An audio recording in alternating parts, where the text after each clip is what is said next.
উত্তরবঙ্গে বৃষ্টি, উত্তরবঙ্গে যে জল বাড়ছে তিস্তার এবং ভারী বৃষ্টি শুরু হয়ে যাবে শনিবার থেকে। ভারী বৃষ্টি হবে, তাতে উদ্বিগ্ন নবান্ন নজর রাখছে, নির্দেশ দিচ্ছে, জেলা প্রশাসনকে নির্দেশ দিচ্ছে কিভাবে এগিয়ে যেতে হবে, কিভাবে নজর রাখতে হবে। তিস্তা ব্যারাজ থেকে জল যদি ছাড়ে সেক্ষেত্রে প্লাবনের আশঙ্কা রয়েছে। উত্তরবঙ্গের জেলাগুলিতে নজর রাখার নির্দেশ দেওয়া হয়েছে।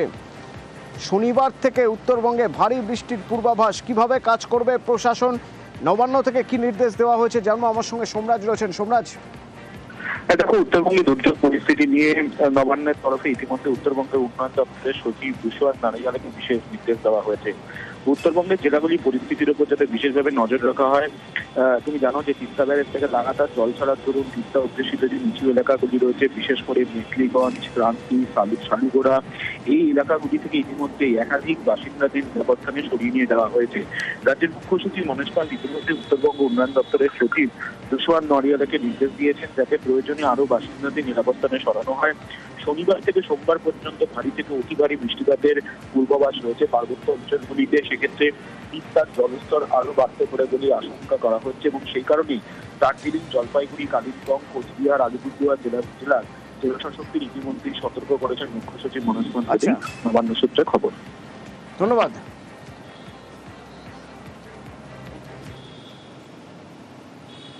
আর এদিকে বাঁকুড়ার বড়জোড়ায় ভৈরব সেতু জলের নিচে, আর তার জন্য বেশ কিছু গ্রাম বিচ্ছিন্ন হয়ে গিয়েছে, যেমন গরিববাটি, কানাই, একাধিক গ্রামের সঙ্গে যোগাযোগ বিচ্ছিন্ন হয়ে গিয়েছে।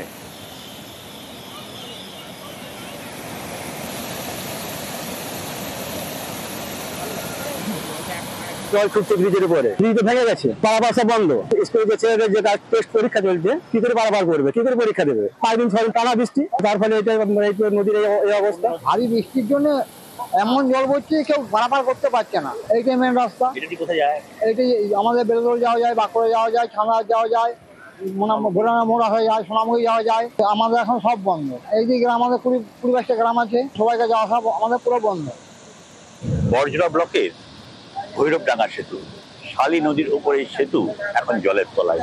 গত 2 দিনের টানা নিম্নচাপের জেরে বৃষ্টি, আর সেই কারণেই এই সেতু জলের তলায় চলে গেছে। আর এর ফলে বৃন্দাবনপুর এবং গদাড্ডি অঞ্চলের 8 থেকে 10টি গ্রামের মানুষজন এখন পড়েছেন দুর্ভোগে। কারণ এই যে সেতু, এই সেতু দিয়েই তাদের যাতায়াত করতে হয় সোনামুখী এবং বিলিয়াতোড়ে। সেই সেতু জলের তলায় চলে যাওয়াতেই 8 থেকে 10টি গ্রামের মানুষ এখন জলবন্দী বলা চলে। প্রশাসনের তরফ থেকে এই যে সেতু, সেই সেতুতে নজরদারি রাখা হলেও গ্রামে পৌঁছয়নি কোনো প্রশাসনিক সাহায্য। গ্রামবাসীরা চাইছেন এই যে ভৈরবডাঙ্গা সেতু, সেই সেতু উঁচু করে দেওয়া হোক, তবেই মিলবে বিস্তার। নচেত এই ধরনের প্রায়ই সেতুর ফলেই প্রায়ই বৃষ্টিপাত হয় এবং সেতুর উপর দিয়ে জল উঠে যাওয়াতে সমস্যায় পড়ে গ্রামের মানুষজন। এখন দেখার প্রশাসনের নজরদারি কবে বাড়ে, কবে এই সেতু উঁচু করে করা হয়। সমস্যায় মেতে এই সব গ্রামগুলির। বাঁকুড়ার ভৈরবডাঙ্গা থেকে প্রিয়ব্রত গোস্বামী, নিউজ 18 বাংলা। একদিকে টানা বৃষ্টি হচ্ছে, আরেকদিকে ডিভিসি থেকে জল ছাড়ছে। আরামবাগের 4টি পঞ্চায়েত একরকম জলের তলায় বলা যেতে পারে। একবার দেখুন কি অবস্থা সেখানে। রাস্তা, চাষের জমি সবই জলে ডুবেছে। বাড়ির মধ্যেও জল ঢুকে গেছে কোথাও। অঙ্গনওয়াড়ি কেন্দ্র, দোকান পাট সব জল থই। পানীয় জলের কল তাও জলের তলায়। বৃষ্টি আরো বাড়লে পরিস্থিতি আরো খারাপ হতে পারে। চাষবাসে সব ডুবে গেছে, কিছু তো নেই আমাদের। তাহলে এবার আমরা কি করে থাকবো? ছেলে পুলে দিকে শ্বশুর ঘর পাঠিয়ে দিচ্ছি। যদি ঘর দর রাতে যদি ভেঙে যায়। জল কি বাড়ছে? জল বাড়ছে তো, পরিস্থিতি খারাপ হতো। বাড়ি ঘর সব ডুবে গেছে, বীজ সব জলের তলায়, বীজ নষ্ট হয়ে যাচ্ছে।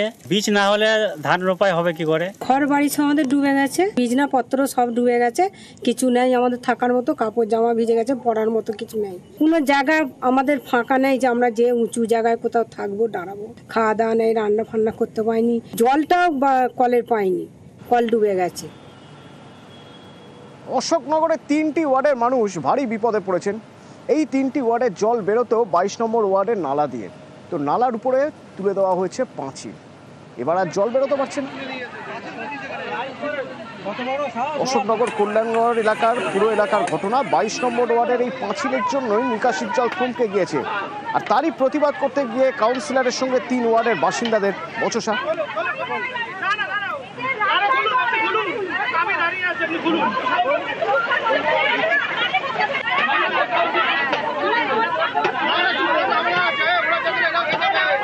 এখানে জলের একটা সমস্যা ছিল, জলটা যাতে বের হয় সেই ব্যবস্থা করেছিলাম।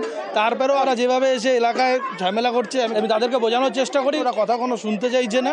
ওরা উদ্দেশ্য প্রণোদিতভাবে এগুলো করছে, কিন্তু যেটা হচ্ছে ঠিক করছে না। কিছু লোক এখানে বেআইনি ভাবে ড্রেনটা বন্ধ করে রেখেছে। আমরা 6টা মাস ধরে ভুগছি জলে, পুরো ঢালাই করে বন্ধ করে দিয়েছে এরা। ড্রেনটা ছাড়াতে এসছি, বাধ্য হয়েছে আমরা আসতে। এরা সম্পূর্ণ বেআইনিভাবে সরকারি ড্রেনটাকে আটকে রেখে প্রায় 700-800 ফ্যামিলিকে জলমগ্ন করেছে 15 নম্বর ওয়ার্ড এবং 19 নম্বর ওয়ার্ডে। এরা 22 নম্বর ওয়ার্ডে এরা মাঠ ছিল, আমরা জন্মের পর থেকে মাঠ, রাতারাতি বাড়িঘর গজিয়ে এরা ড্রেনগুলো সব আটকে রেখেছে। 15 নম্বর ওয়ার্ড এবং 19 নম্বর ওয়ার্ডের টোটাল আউটলেট ছিল এটা, আমরা